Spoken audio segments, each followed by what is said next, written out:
This is VOA News. I'm Marissa Melton.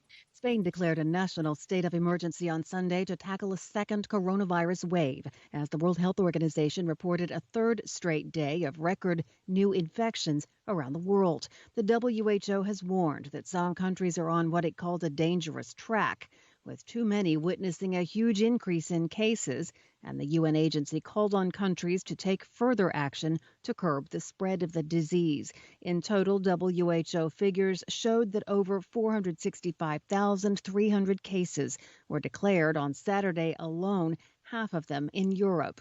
COVID-19 has now claimed the lives of 1.1 million people and infected more than 42 million globally. In Spain, Prime Minister Pedro Sánchez's new state of emergency includes overnight curfews across the entire country, except for the Canary Islands. The move came after Spain became the first EU member state to pass the grim milestone of 1 million cases. The United States remains the hardest hit country, and on Saturday it set a daily record for new COVID-19 cases for the second straight day at nearly 89,000. With a further surge expected as cold weather comes. The virus has become a central issue ahead of the November 3rd national election, with President Donald Trump sparring over his handling of the pandemic with challenger Joe Biden. After the United States, the worst affected countries are Brazil, India, Mexico, and Britain, while Colombia is the latest country to record 1 million confirmed coronavirus cases. The disease is taking its toll on politicians, with Bulgaria's prime minister joining a growing list of leaders who've tested positive for coronavirus. From Washington, you're listening to VOA News. Armenia and Azerbaijan have announced a third attempt to establish a ceasefire in their conflict over Nagorno-Karabakh, starting from 8 a.m. Monday local time. The announcement comes after two earlier Russia-brokered ceasefire agreements frayed immediately after taking forces, with both sides accusing each other of violations.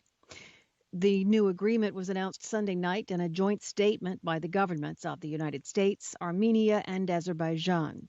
Nagorno-Karabakh lies within Azerbaijan that has been under control of ethnic Armenian forces backed by Armenia since the war there ended in 1994. The latest fighting that began on September 27th has involved heavy artillery, rockets, and drones and killed hundreds of people in 4 weeks.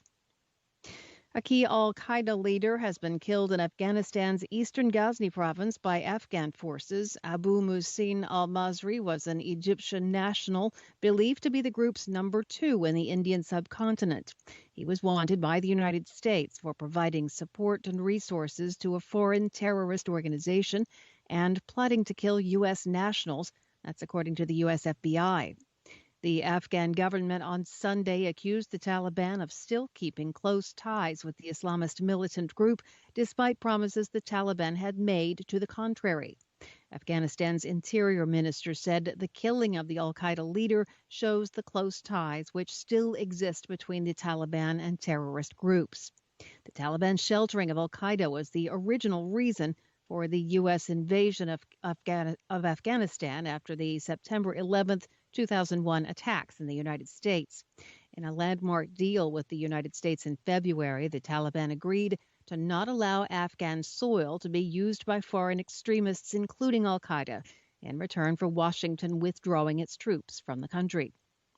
Venezuelan opposition leader Leopoldo López arrived in Spain Sunday after fleeing his home country. He had been sheltering at the Spanish ambassador's residence in Caracas for the past 18 months.